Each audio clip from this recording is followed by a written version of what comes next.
ಆತ್ಮೀಯ ಶಿಕ್ಷಕರೇ, ಎಲ್ಲರೂ ನಮಸ್ತೆ. ಈ ಸರ್ಕಾರಕ್ಕೆ ನಾಚಿಕೆ ಮಾನ ಮರ್ಯಾದೆ ಏನಾದರೂ ಇದೇನಾ ಅಂತೇಳಿ ಒಂದು ಪ್ರಶ್ನೆ ಕಾಡ್ತಾ ಇದೆ.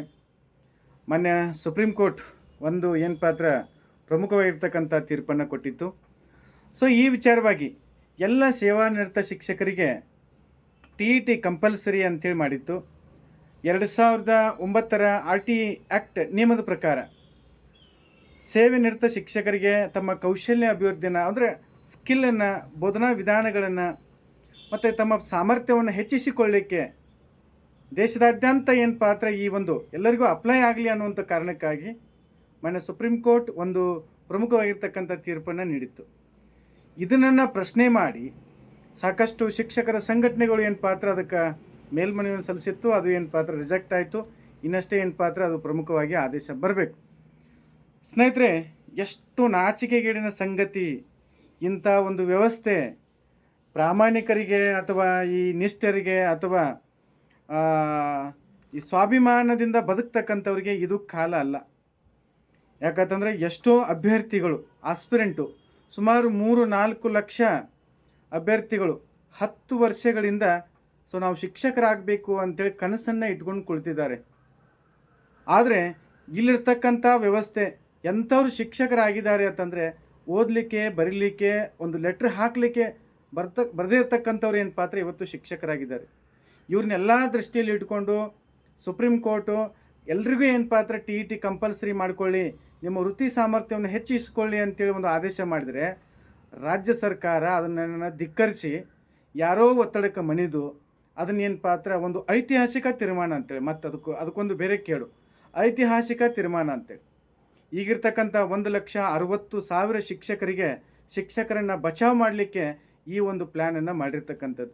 ಅಂದರೆ ಇನ್ನು ಮುಂದೆ ಅವ್ರಿಗೆ ಏನು 1 to 5th ಶಿಕ್ಷಕರೇ ಏನಿದಾರಲ್ಲ ಅವ್ರಿಗೆ TETಯನ್ನು ಮ್ಯಾಂಡೇಟ್ರಿ ಅಲ್ಲ ಅನ್ನುವಂಥದ್ದೊಂದು ತೀರ್ಮಾನವನ್ನು CNRನೇ ಏನು ಪಾತ್ರ ಬದಲಾಯಿಸುವಂಥ ಒಂದು ಪರಿಸ್ಥಿತಿಗೆ ಸರ್ಕಾರ ಬಂದಿದೆ ಅಂತಂದರೆ ಯಾವ ಒತ್ತಡಕ್ಕೆ ಏನು ಪಾತ್ರ ಇವರು ಒತ್ತಡಕ್ಕೆ ಮಣಿದಿದ್ದಾರೆ ಅಂತ.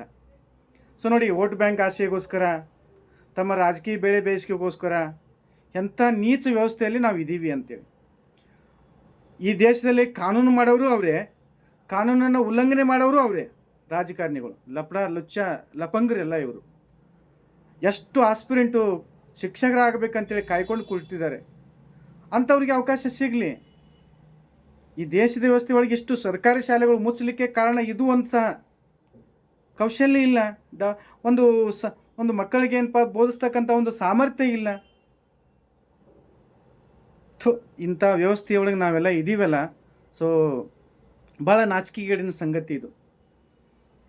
ಸುಪ್ರೀಂ ಕೋರ್ಟ್ನ ಆದೇಶವನ್ನೇ ಇವ್ರು ಏನು ಪಾತ್ರ ಧಿಕ್ಕರಿಸ್ತಾರೆ ಅಂತಂದರೆ ಒಂದು ಒತ್ತಡಕ್ಕೆ ಮಣಿದು ಇವ್ರು ಯಾವ ಮಟ್ಟಿಗೆ ಬಂದಿದ್ದಾರೆ, ಇವ್ರನ್ನ ಜನ ಹೆಂಗೆ ನೆನಪಿಟ್ಕೋಬೇಕು ಹೇಳಿ. ಇಂಥ ಮುಖ್ಯಮಂತ್ರಿ, ಇಂಥ ಉಪಮುಖ್ಯಮಂತ್ರಿ, ಇಂಥ ಶಿಕ್ಷಣ ಮಂತ್ರಿ ಅಂತೇಳಿ ಹೆಂಗೆ ನೆನಪಿಟ್ಕೋಬೇಕು ಇವ್ರನ್ನ. ಎಷ್ಟು ನಾಚಿಕೆಗೇಡಿನ ಸಂಗತಿ ಅಂತಂದರೆ ಇದು ನೋಡಿ ನನಗೆ ಏನು ಪಾತ್ರ ಶಾಕ್ ಆಗಿಬಿಡ್ತು.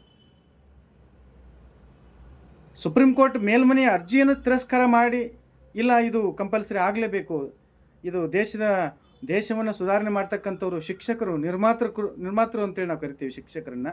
ಆದರೆ ಇಲ್ಲಿ ಯಾವುದೋ ಒಂದು ಪ್ರಭಾವಕ್ಕೆ ಒಳಗಾಗಿ ಇಂಥ ನೀಚ ವ್ಯವಸ್ಥೆಯನ್ನು ನಾವೆಲ್ಲ ಖಂಡಿಸ್ಬೇಕು ಸ್ನೇಹಿತರೆ. ಇಂಥವ್ರಿಗೆ ಏನು ಪಾತ್ರ ನೆಕ್ಸ್ಟು ಎಲೆಕ್ಷನ್ದಲ್ಲಿ ಬುದ್ಧಿ ಕಲಿಸಲೇಬೇಕು. ಯಾಕಂದರೆ ನಾನೇನು ರಾಜಕಾರಣಿ ಅಲ್ಲ, ನಾನೇನು ಯಾರಿಗೆ ಸಪೋರ್ಟ್ ಮಾಡ್ರೆ ನಾವೆಲ್ಲ ಬಿಡವಲ್ಲ.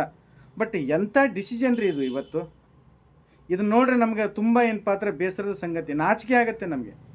ಯಾಕಂದರೆ ನಾವು 4-5 ಲಕ್ಷ ಜನ ಏನು ಪಾತ್ರ ಟೀಚರ್ ಆಗಬೇಕಂತೇಳಿ ಕೂತಿದ್ದೀವಿ. ಅವ್ರನ್ನೇ ಸೇವ್ ಮಾಡೋದು, ಅವ್ರಿಗೆ ಬಚಾವ್ ಕೊಡೋದು, ಅವ್ರಿಗೆ ಏನು ಪಾತ್ರ ಬಡ್ತಿ ಕೊಡೋದು. ಅವ್ರು ಕೊಡಬೇಡ್ರಿ ಅಂತ ನಾ ಹೇಳ್ತಾ ಇಲ್ಲ.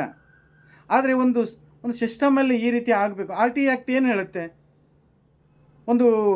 ಈ ಹಿಂದೆ ಸೇವಾನಿರತ ಶಿಕ್ಷಕರಿಗೆ RT ಆ್ಯಕ್ಟಲ್ಲಿ TET ಕಂಪಲ್ಸರಿ ಅಂತ ಹೇಳುತ್ತೆ. RT ಆ್ಯಕ್ಟಲ್ಲಿ 2009 ಸೊ TET ಕಂಪಲ್ಸರಿ ಅಂದರೆ ಅವ್ರಿಗೂ ಸಾಮರ್ಥ್ಯ ಇರುತ್ತೆ. ಅವ್ರಿಗೆ ಸಾಮರ್ಥ್ಯ ಯಾರು ನಿಜವಾಗ್ಲೂ ತಮ್ಮ ಸ್ಕಿಲ್ಲು ಡೆವಲಪ್ಮೆಂಟ್ ಇದೆಯಲ್ಲ ಅವರೆಲ್ಲ ಮುಂದೆ ಬರಲಿ, ಎಕ್ಸಾಮ್ ಬರೀಲಿ. ಆದರೆ ಇಲ್ಲಿ ನೋಡಿ ಎಂಥ ದುರ್ದೈವದ ಸಂಗತಿ ಅಂತಂದರೆ ಒಬ್ಬರನ್ನ ಸೇವ್ ಮಾಡಲಿಕ್ಕೆ ಅಥವಾ ತಮ್ಮ ಬೇಳೆಯನ್ನು ಬೇಯಿಸ್ಕೊಳ್ಳಿಕ್ಕೆ ಎಂಥ ಕಚಡ ರಾಜಕಾರಣಿಗಳು ಇರ್ತಾರೆ ಅಂದ್ರೆ ಇವ್ರ ಜನ್ಮಕ್ಕೆ ಕ್ಯಾಕರಿಸಿ ಉಗಿಬೇಕು. ಅಂಥ ಒಂದು ಸಂಗತಿ ಇದು. ಭಾಳ ಬೇಸರದ ಸಂಗತಿ ಸ್ನೇಹಿತರೆ. ನಾವೊಂದು ಇಂಥ ವ್ಯವಸ್ಥೆಯಲ್ಲಿ ಇದ್ದೀವಿ, ಏನೂ ಮಾಡೋಕ್ಕಾಗಲ್ಲ. ನಾವು ಅಧಿಕಾರದಲ್ಲಿದ್ದರೆ ನೋಡಿ, ಸಂವಿಧಾನ ಅಂತೇಳಿ ಬಡ್ಕೋತದ ಸರ್ಕಾರ. ಸಂವಿಧಾನವನ್ನು ಅವರೇ ಉಲ್ಲಂಘನೆ ಮಾಡ್ತಾ ಇದ್ದಾರೆ. ಸುಪ್ರೀಂ ಕೋರ್ಟಿನ ಆದೇಶವನ್ನು ತಿರಸ್ಕಾರ ಮಾಡ್ತಾ ಇದ್ದಾರೆ. ಎಲ್ಲಿದೆ ಹೇಳಿ ಸಂವಿಧಾನ? ಭಾಳ ಬೇಸರ ಸಂಗತಿ ಸ್ನೇಹಿತರೆ. ಇದನ್ನು ಈ ವಿಚಾರವನ್ನು ನಮ್ಗೆ ಅರಗಿಸ್ಕೊಳ್ಳಿಕ್ಕೇ ಸಾಧ್ಯ ಆಗ್ತಾಯಿಲ್ಲ. ಅಷ್ಟೊಂದು ಏನಪ್ಪ ಅಂದರೆ ಬೇಸರ ಆಗ್ತಾಯಿದೆ. ತಮಗೆ ಬೇಕಾದಂಗೆ ಕಾನೂನನ್ನು ಮಾಡ್ಕೋದು, ತಮ್ಮ ಅನುಕೂಲತೆಗೆ ತಕ್ಕಂತೆ ವ್ಯವಸ್ಥೆಯನ್ನು ಸೆಟ್ ಮಾಡ್ಕೋದು. ಹಾಗಾದರೆ ನಾವೆಲ್ಲ ಯುವ ಸಮುದಾಯ ಎಲ್ಲ ಏನು ಮಾಡಬೇಕು? ಯುವ ಸಮುದಾಯಕ್ಕೆ ಶಿಕ್ಷಣ ಕೊಡಬೇಕು, ಅವ್ರನ್ನ ಡೆವಲಪ್ಮೆಂಟ್ ಮಾಡಬೇಕು ಎಲ್ಲ ಅಂತೇಳಿ ನಾವು ಮಾತಾಡ್ತೀವಿ. ಯುವ ಸಮುದಾಯವನ್ನು ಇದೇ ರೀತಿನ ಹಾಗೆ ಏನಪ್ಪ ಅಂದರೆ ನಿರುದ್ಯೋಗಿಗಳನ್ನಾಗಿ ಮಾಡೋದಾ? ವ್ಯವಸ್ಥೆ ಹಿಂಗೆ ಮುಂದುವರಿದ? ಏನೂ ಡೆವಲಪ್ಮೆಂಟ್ ಆಗೋದು ಬೇಡವಾ? ಅದಕ್ಕೆ ಸ್ನೇಹಿತರೆ, ಎಲ್ಲರೂ ಎಚ್ಚರಿಕೆಯಿಂದ ಇರ್ರಿ. ಇಂಥ ಹೊಲಸು ರಾಜಕಾರಣವನ್ನು ನಾವು ಮೊದಲು ತೊಲಗಿಸ್ಬೇಕು. ಇದು ನಾಚಿಕೆಗೇಡಿನ ಸಂಗತಿ. Yes, okay, thank you.